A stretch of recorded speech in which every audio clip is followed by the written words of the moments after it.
সামনেই এসএসসি পরীক্ষা। সাধারণ গণিতে সেটের অধ্যায়ের 3টা খুবই গুরুত্বপূর্ণ এমসিকিউ যা ঘুরায় ফিরায় প্রতি পরীক্ষাতেই আসে।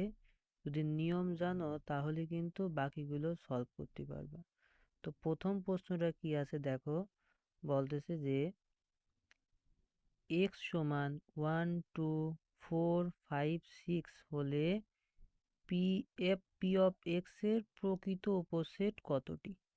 দেখো, এক ঢেলে দুই পাখি মারা যায়, কিন্তু এখানে বলতেছে যে প্রকৃত উপসেট কত। যদি আসতো উপসেট কত, তাহলে কিন্তু আমরা দেখলাম 2 টু দি পাওয়ার এই সেটের উপাদান সংখ্যা। এখানে কয়টা আছে উপাদান?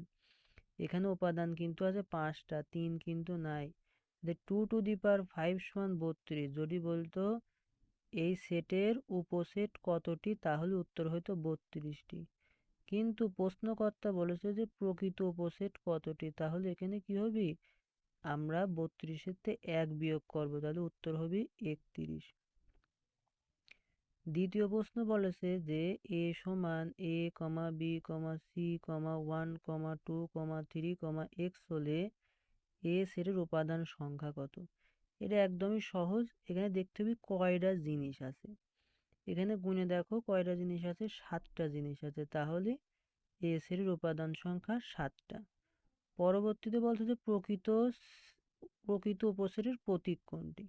তখন প্রকৃত উপসেট হচ্ছে এটা হচ্ছে শুধুমাত্র ইউ হবে, এটাই হচ্ছে প্রকৃত উপসেট। আর যদি বলে শুধু উপসেট, তাহলে এই অংশে একটা দাগ বসে যাবে। আশা করি ভালো লাগেছে। যদি এরকম আরো গুরুত্বপূর্ণ এমসিকিউ পাতে চাও, তাহলে আমাকে নিচে কমেন্ট করে জানাও।